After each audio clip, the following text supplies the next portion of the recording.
En tant que professionnels du référencement, nous sommes à la merci de Google. Même des modifications mineures de ces plateformes et de ces algorithmes peuvent faire une énorme différence dans les performances de nos sites et leur classement. Très souvent, Google apporte ces modifications sans préavis. Et en un rien de temps, les spécialistes du SEO peuvent se retrouver pris au dépourvu.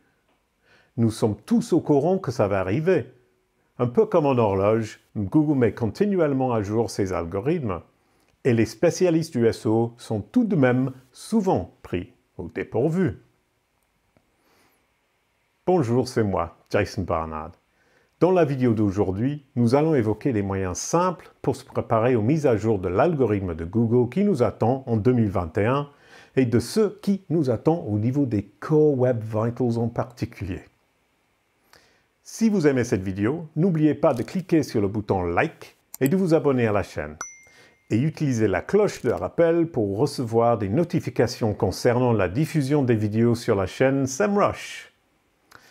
C'est parti! On sait ce qui va se produire.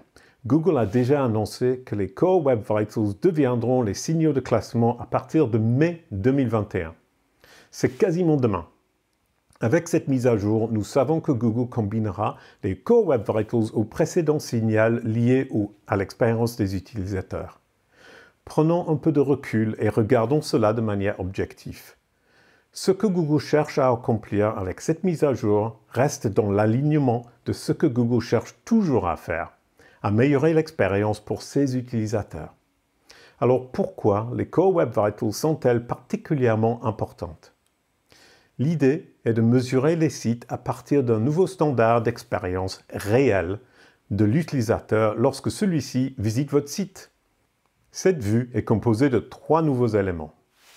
Le premier est le Largest Contentful Paint, aussi appelé LCP, comme si on n'avait pas déjà assez d'acronymes. Cet élément répond essentiellement à la question à quelle vitesse la page s'affiche dans la fenêtre de visualisation, autrement dit, l'écran que vous regardez, celui de votre téléphone, de votre tablette ou de votre ordinateur de bureau.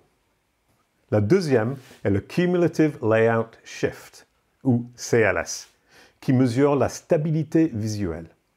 La stabilité visuelle consiste à savoir si les éléments de la page changent de manière inattendue pendant ou après le chargement, car ces changements peuvent perturber les interactions de l'utilisateur avec le site. Le troisième est le First Input Delay, ce que vous verrez appeler FID. Cet élément mesure le délai entre le moment où l'internaute interagit avec la première fois avec la page, c'est-à-dire le moment où il clique sur un lien, sur un bouton ou autre, et le moment où le navigateur répond à cette interaction. On est tous passés par là. On clique sur un bouton et il ne se passe rien tant que la page n'est pas complètement chargée. Et le bouton ne fonctionne tout simplement pas. Voilà ce que mesure le FID. Le FID promet d'être un bon indicateur de satisfaction de ses utilisateurs sur votre site. Avec le Cumulative Layout Shift, Google mesure le mouvement inattendu d'éléments dans la page. On connaît tous au moins un site qui a ce genre de problème et c'est hyper agaçant. Et avec Largest Contentful Paint, il cherche à mesurer le temps que l'utilisateur doit attendre avant de voir la partie visuelle principale de la page. Personne n'aime attendre trop longtemps, bien sûr. Dans les 3 cas, on voit clairement que ce n'est pas une expérience idéale pour l'utilisateur. On recherche tous une expérience utilisateur au top, et Google aussi. Dans le contexte du SEO, votre travail consiste à faire en sorte que si 2 sites présentent un contenu pertinent à une requête, le vôtre remporte le combat de Core Web Vitals, une sorte de tie-break, de meilleure expérience utilisateur on-page. C'est aussi simple que ça. Voyons comment déterminer si votre site est conforme à ces nouvelles normes. Google dispose de quelques outils faciles à utiliser pour analyser votre site. Tout d'abord, le Search Console pour évaluer vos pages sur mobile et ordinateur. Google les classe comme médiocres, améliorées ou bonnes. Et pour approfondir un peu plus, vous pouvez cliquer sur « Ouvrir le rapport » pour voir où le CLS, le LCP et le FID entrent en jeu pour votre site sur mobile et ordinateur. Google vous donne même la liste détaillée des problèmes et des améliorations attendues de votre part. Mais si vous n'avez pas encore configuré Search Console pour votre site, il y a d'autres solutions. Vous pouvez également obtenir ces informations avec Lighthouse, Chrome DevTools et via l'outil PageSpeed Insights. Et regardez ça, tout dans le vert avec 90%, c'est vraiment pas mal. Mais SEMrush va devoir apporter quelques ajustements pour les visiteurs sur les appareils mobiles. Donc, vous n'êtes pas seul. Même les meilleurs ont des choses à améliorer en termes de Core Web Vitals d'ici mai. C'est pourquoi Google a annoncé cela fin 2020. Pour vous donner le temps et un préavis de 6 mois, je vous recommande fortement de régler vos problèmes de Core Web Vitals maintenant, avant qu'il ne soit trop tard. De plus, John Mueller de Google a déclaré qu'en mars 2021, pour les sites qui ont été basculés dans leurs index mobiles, et il est très peu probable que vous ne soyez pas dans ce cas de figure, Google ne tiendront plus compte des performances de votre site sur ordinateur. Et donc, voici une autre bonne raison de vous abonner à la chaîne, car nous allons traiter beaucoup d'autres sujets brûlants en 2021. Donc, pour les Core Web Vitals, ne perdez pas de temps pour démarrer vos travaux. Certaines des améliorations que vous allez devoir apporter à votre site pour rester dans les normes SEO demanderont des services d'un développeur. Il est super important d'être réaliste et de commencer à travailler dès maintenant sur ces points et de les faire sur une période raisonnable. Essayer de s'attaquer à l'ensemble de vos mises à jour en une seule fois ne fonctionnera pas. Ça va être trop lourd à traiter et vos développeurs vont craquer sous la pression. À noter que Google a besoin de temps aussi pour évaluer et valider le travail que vous avez fait. Au moment de la réalisation de cette vidéo, Google annonce que la validation sera terminée dans un délai de 28 jours. Mais comme pour tout délai, ça pourrait facilement s'allonger à mesure que la file d'attente sera alimentée par les sites qui tenteront de franchir cette nouvelle étape. Dans ce contexte, faire tout d'un coup et au dernier moment n'est pas du tout conseillé.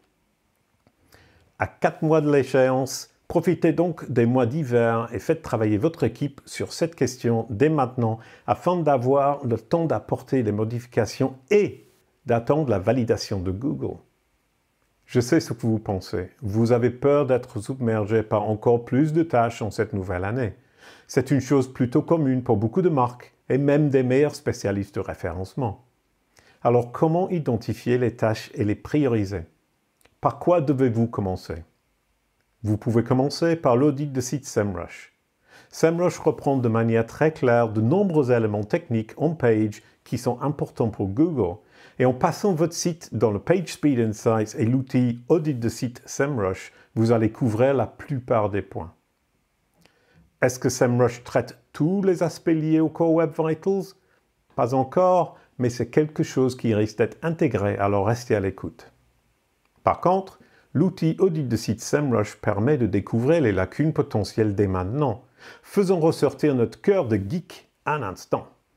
En abordant les éléments tels que fichiers JavaScript, CSS non compressés, ou les problèmes liés aux fichiers JavaScript et CSS non purifiés, aux fichiers non mis en cache ou aux pages non compressées, vous pouvez déjà apporter des améliorations aux métriques First Input Delay et Largest Contentful Paint de votre site. Voici un exemple de site qui n'était pas performant du tout au niveau des Core Web Vitals de Google. Et il ne faisait pas beaucoup mieux non plus avec l'outil SEMrush. Mais comme le webmaster a travaillé sur chaque recommandation de l'audit de site SEMrush, il ne reste plus que quelques poignées d'erreurs, d'avertissements et d'avis. L'état de santé du site selon SEMrush est maintenant à 70 et continue de s'améliorer. On voit clairement ici le progrès de l'état de santé du site et la réduction de problèmes qui lui sont associés. En suivant l'outil pour résoudre les erreurs et les avertissements, vous pouvez passer à une évaluation plus élevée dans les Core Web Vitals de Google aussi. Alors, qu'en est-il de notre client? Il est sorti du rouge, il est maintenant à 88 dans les Core Web Vitals. Il a encore du travail dans certaines choses qui ne sont pas encore couvertes par l'outil SEMrush, mais il a parcouru beaucoup de chemin. Alors, lancez-vous dans l'audit de votre site et gagnez les faveurs de Google avant mai 2021. Surtout, n'attendez pas la dernière minute. Si vous avez aimé ce que vous avez regardé aujourd'hui, laissez un commentaire ci-dessous, cliquez sur s'abonner et nous continuerons à vous faire part des moyens d'améliorer votre classement en 2021. À bientôt.